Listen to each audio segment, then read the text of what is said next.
Cuatrero es parte de una de las familias más importantes dentro de la lucha libre mexicana. Estamos hablando de la familia de los hermanos Dinamita. Luchadores que son íconos, luchadores que son leyendas de este deporte, por todo lo que han hecho en este mismo. Sin embargo, Cuatrero, su hermano, sus primos, han decidido continuar con este legado. Pero las malas decisiones, particularmente de Cuatrero, las decisiones controversiales, lo han puesto en una situación compleja, posiblemente la peor de su vida profesional y de su vida personal.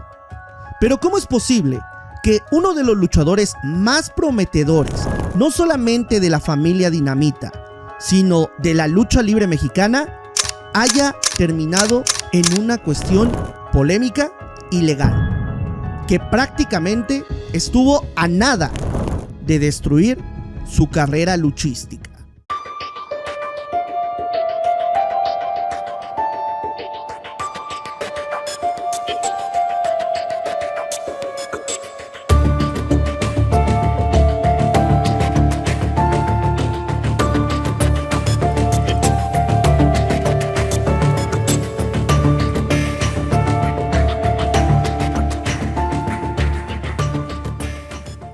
Los hermanos Dinamita son sin duda de las familias más importantes dentro de la lucha libre mexicana. Carmelo Reyes, Máscara Año 2000 y Universo 2000, oriundos del Lago de Moreno. Estos luchadores comenzaron su carrera entre los 70s y los 80 y se posicionaron en las empresas más grandes de la lucha libre mexicana, como por ejemplo el Consejo Mundial de Lucha Libre y lógicamente también la AAA. Estos luchadores, aunque comenzaron su carrera como enmascarados, paulatinamente fueron perdiendo la tapa uno a uno. Primero Carmelo Reyes contra el Rayo de Jalisco en el año 90, posteriormente Máscara Año 2000 contra el Perro Aguayo en el 93 y en el 2004 Universo 2000 contra Canek. Pero a pesar de esta situación, siguieron manteniendo su estatus como grandes superestrellas, como luchadores importantes de la lucha libre azteca. Aunque todos los hermanos tenían gran calidad luchística y eran muy importantes dentro del ring porque hacían castigos demasiado duros, eran salvajes y despiadados, había uno de los miembros que sobresalía por encima de los otros dos. Uno que se veía como el líder, debido a su talla, debido a su corpulencia, a su personalidad. Y estamos hablando de Carmelo Reyes 100 Caras. Este luchador en un inicio no se llamaba así, se llamaba 1000 Caras. Pero claramente existía una confusión con el mítico 1000 Máscaras, quien le mencionó que había una confusión con el nombre y quería evitar eso con el público, por lo cual le sugirió, si no es que más bien le pidió, que cambiara este nombre, por lo cual Carmelo Reyes cambió el nombre a 100 Caras. Y aquí comenzó la historia de este personaje. Este luchador fue una estrella tanto en el Consejo como en AAA, pero fuera del ring era una persona diferente. No era esa persona explosiva, de carácter, dentro de un cuadrilátero, sino todo lo contrario. Una persona cercana a su familia, que vivía en el campo, amoroso con sus hijos, aunque solamente lo demostraba en ciertas ocasiones. Y aunque él no quería que absolutamente ninguno de ellos se dedicara a la lucha libre, por lo complicado que le había sido para él llegar a este deporte, siempre decidió apoyar su decisión. Pero si era por él, quería que ellos tuvieran otra profesión, como psicólogos, nutriólogos o algo más. Y es que la escuela para Carmelo Reyes era algo importante. A pesar de que Cuatrero y Sansón iban bien en la escuela, ellos tenían la curiosidad por ser luchadores. Y es que veían a su padre como una de las máximas estrellas de la lucha libre mexicana. Veían entrenar a sus tíos. Y esto claramente les encendía una llama. Una llama muy difícil de apagar, porque cuando la lucha libre la tienes en la sangre, la tienes. Sin embargo, ellos no conocían más allá de su familia. no conocían otros luchadores, no conocían rivalidades, por lo cual esta decisión de querer ser luchadores era difícil, porque su padre no quería que lo fueran. Sin embargo, tuvo que ceder debido a la insistencia y a la decisión que tuvieron por ser. Pero muchos pensarían que debido a esto, Carmelo Reyes fue quien los entrenó en un inicio. Y nada más equivocado que eso. Ellos tuvieron que pedir que su tío Universo 2000, uno de los rudos más fuertes, más salvajes, más despiadados, más crudos de la lucha libre mexicana, los entrenara. Y este aceptó, después de hablar con su hermano y pedirle permiso. Este luchador les transmitió sus conocimientos, su experiencia y absolutamente todo para que comenzaran en este deporte. Pero aunque habían decidido dedicarse a la lucha libre, nunca descuidaron sus estudios, ya que era algo importante para su familia. Sin embargo, el camino hacia la cima en la lucha libre había comenzado. El sueño se empezaba a materializar. Universo 2000 comenzó a entrenar a estos luchadores en Jalisco, debido a que son oriundos de ese lugar.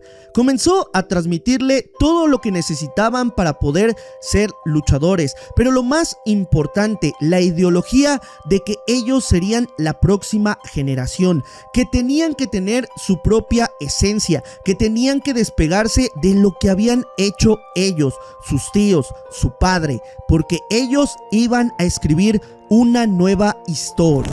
Universo 2000 comenzó a abrirle camino a sus sobrinos, no solamente a ellos, sino también a otra camada de luchadores que él pensaba que podían ser las nuevas estrellas de la lucha libre. Como tal, comenzó a abrirles plaza en distintas funciones y ellos comenzaron a agarrar experiencia muy jóvenes, pero para posteriormente perfeccionarla y comenzar a tener mucho más éxito y llamar la atención de las empresas grandes.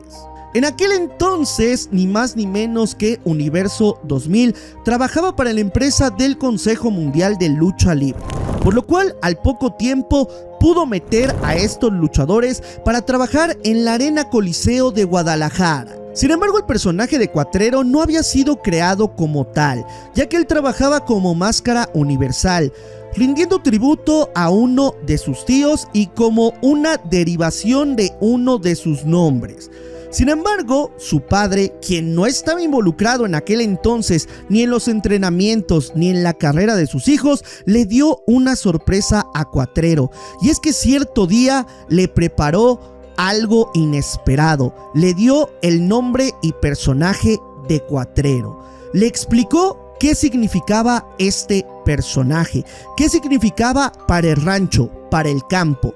Y es que un cuatrero era aquel individuo que se robaba el ganado, se robaba las vacas, se robaba los animales y tenía una estrategia bien fabricada para poder hacerlo. Y eso era lo que veía en su hijo. Un estratega, un audaz, alguien que se podía robar el show. Cuatrero aceptó el nombre que le dio su padre, porque en un inicio había una negativa y ahora le estaba regalando este nombre y personaje. Se estaba involucrando en su carrera. El debut de Cuatrero sería junto con Universo 2000 y su hermano Sansón, enfrentando a Blue Panther, el Sagrado y el Valiente. Al poco tiempo se le uniría Forastero, que era primo de estos luchadores, para ahora sí conformar la nueva NGD, la nueva generación Dinamita. Al poco tiempo ganarían los campeonatos de la división de pareja de la Arena Coliseo y los campeonatos de tríos de Occidente, lo cual haría que inmediatamente fueran llamados a la Arena México por parte del Consejo Mundial. Estos luchadores debutarían en el año 2015 en la Arena México. Y a partir de ahí la nueva generación Dinamita comenzó a ganar diversos campeonatos, los campeonatos nacionales de tríos y los campeonatos mundiales de tríos del Consejo Mundial. Sin embargo, Cuatrero también tendría éxitos individuales, como el campeonato nacional de peso medio y la máscara de Ángel de Oro. Todo esto haría que la NGD se posicionara como una de las facciones más importantes del Consejo Mundial de Lucha Libre, pero también de la lucha libre en general. A pesar de que estaban pasando uno de los mejores momentos en su corta carrera, para el año 2021 saldrían de la empresa abruptamente. Y a los pocos días se unirían a la caravana 3 veces estelar, debutando en Triplemanía número 29. Estos luchadores estarían en la división de tercias y a poco más de un año se convertirían en campeones, quitándole los campeonatos al Poder del Norte y teniendo un reinado de más de 350 días, venciendo prácticamente a todas las facciones que se encontraban dentro de la AAA y posicionándose como los luchadores más importantes dentro de esta división. Sin embargo, con el auge de la NGD también vino el auge de Cuatrero, que de manera individual también tenía sus propios logros. Y es que a la par luchaba en el circuito independiente y por esos años ganó la cabellera del Fresero Junior, uno de los luchadores más importantes de la lucha libre independiente en ese momento. Sin embargo, en ese año 2023, donde Cuatrero ganaría la cabellera del Fresero Junior, todo estaría por cambiar. Su vida no volvería a ser lo mismo. Stephanie Baker es una de las luchadoras más importantes de la actualidad, una de las luchadoras chilenas más relevantes en los últimos años. Esta luchadora llegaría al Consejo Mundial de Lucha Libre en el año 2019, después de pasar varios años en el circuito de la lucha libre mexicana, donde desarrolló la mayor parte de su carrera. Desde muy pequeña esta luchadora soñó con ser luchadora y quiso serlo una vez que vio un show de la WWE, por lo cual llegar a esta empresa era la máxima meta. Sin embargo, por esos años, esta luchadora también conoció la lucha libre mexicana, específicamente el Consejo Mundial de Lucha Libre, ya que lo transmitían en su natal Chile a través de una cadena televisiva, por lo cual ella sabía que si quería ser luchadora tenía que venir a entrenar a México, ya que lamentablemente en Chile no había las herramientas para que los luchadores se desarrollaran. Así que después de que esta luchadora tuvo algunas presentaciones en promotoras chilenas, viajó al país azteca. En México debutaría en el año 2013 y acompañada de Ricky Marvin, quien fue su primer entrenador, tendría las primeras bases dentro de la lucha libre nacional. Posteriormente tendría más experiencia pasando por promotoras como Caos Lucha Libre y Nación Lucha Libre, y teniendo más maestros como el Villano Cuarto. Sin embargo, la luchadora tuvo que cambiar su nombre porque tenía el nombre de Dark Angel. Ella no sabía que existía otra luchadora con ese nombre, que era Sarah Stock, que en aquel entonces estaba en el Consejo Mundial de Lucha Libre. Stephanie Baker siempre tuvo como meta llegar al Consejo Mundial de Lucha Libre. Lamentablemente fue rechazada en algunas ocasiones, pero una vez que ganó experiencia en el circuito independiente, fue reclutada por esta compañía. Primeramente para entrenar en la empresa con luchadores como El Último Guerrero y Virus, y posteriormente para ser contratada y ser una luchadora de base en esta compañía. En algún punto de estos años del 2019 coincidió con Cuatrero en esta empresa, y de la noche a la mañana, sin saber cómo, se comenzaron a ver juntos dentro y fuera de la Arena México, por lo cual se especuló que ambos tenían una relación amorosa, pero que no era del todo del conocimiento público. A principios de marzo del 2023, diversos medios de comunicación, entre ellos el periódico Pásala, notificaría que el luchador Cuatrero había tenido un altercado en Ciudad de México con su entonces pareja Stephanie Baker. A pesar de que la situación trascendió mediáticamente, ambas partes se mantuvieron al margen, al menos de manera pública. Sin embargo, Stephanie Baker habría realizado una denuncia formal contra este luchador.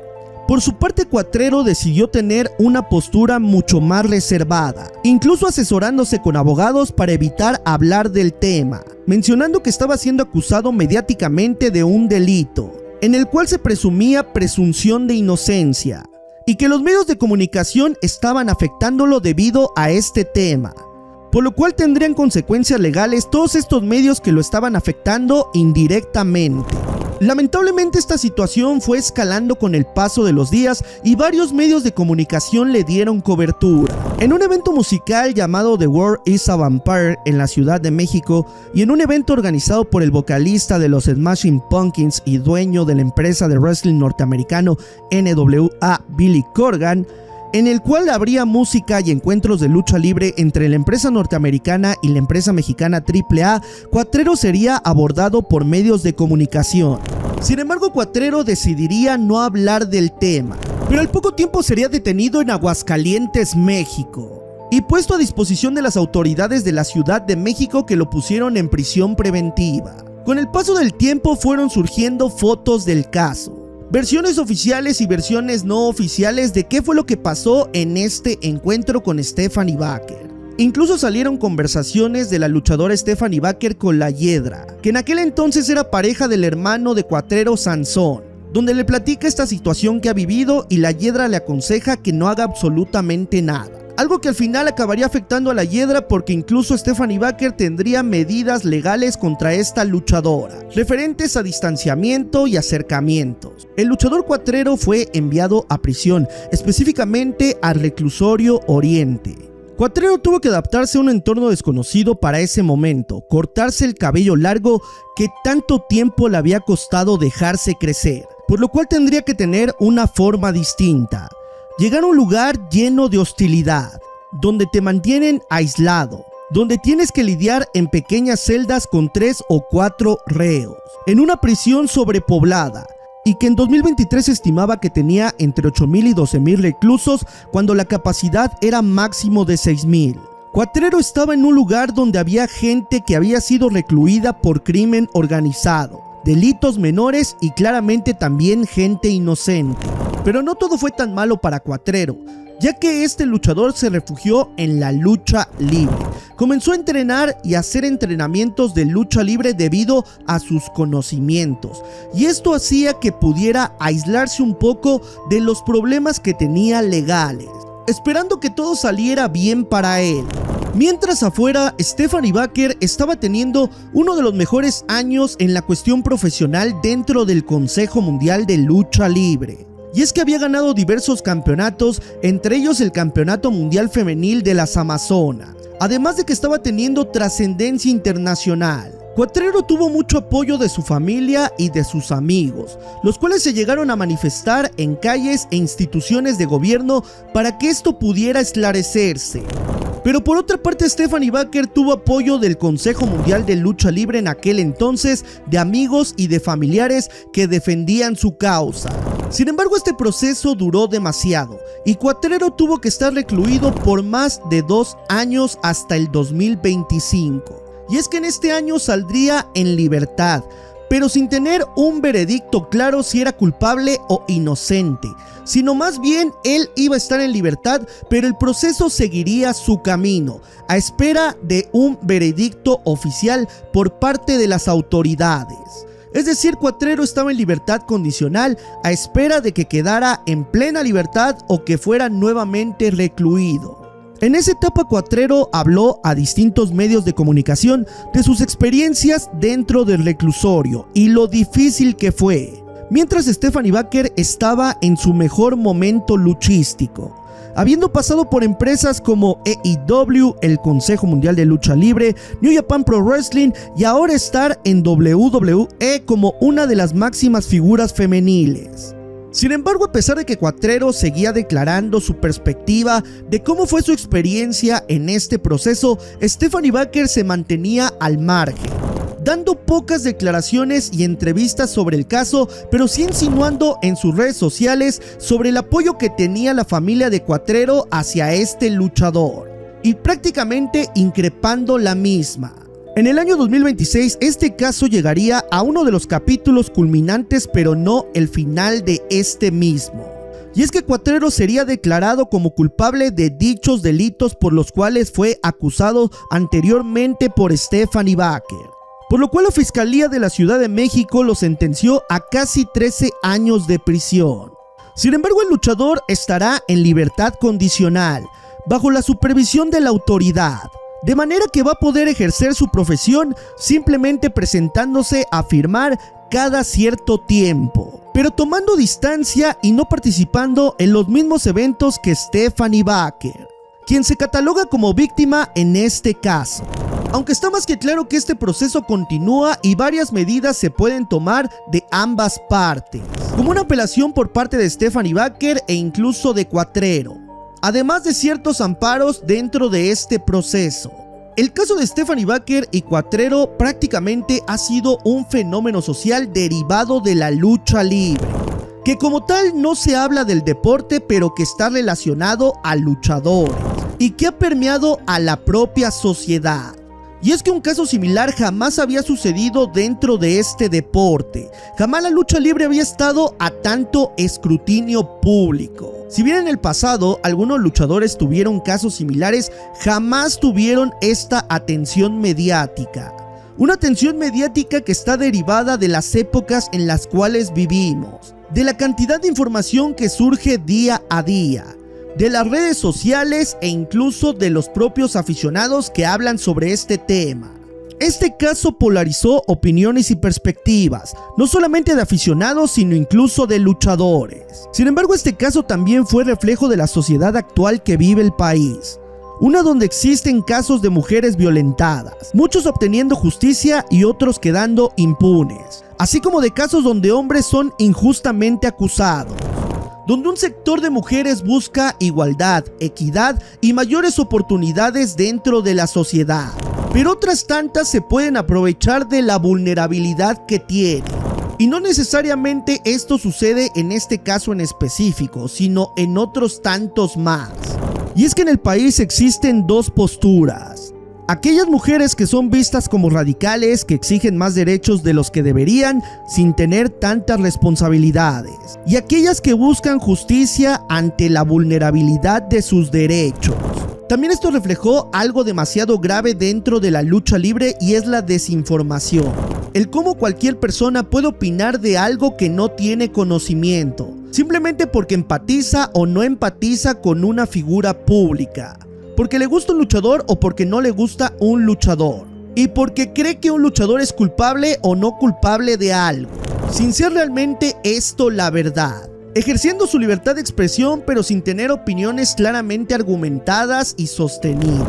También se evidenció la exposición de la vida privada de los luchadores y del gremio luchístico, que durante mucho tiempo no fue visto, pero que en los últimos años ha comenzado a tener un impacto mucho más mediático. Posiblemente el más mediático en la historia de la lucha libre nacional. Y es que en la actualidad se habla mucho más de la vida personal de los luchadores que incluso de su vida profesional, es decir, de su trabajo.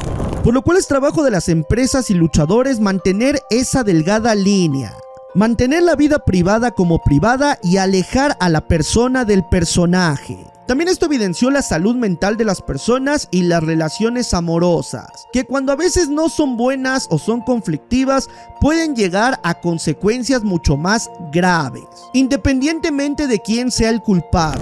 Y que esto se ha convertido en un problema social que va en aumento, con denuncias formales, exposición y debate en redes sociales. Sin duda este será uno de los casos más polémicos que hayan existido dentro de la lucha libre mexicana, un caso que debe de marcar la historia de este deporte y a los propios luchadores, y que todavía no tiene un final, por el contrario, tiene más capítulos que contar, pero al menos en este video y en esta ocasión, este es el último. Si les gustó este video sobre esta situación, les pido que dejen su like, activen la campanita y sobre todo se suscriban a este canal si quieren más videos así.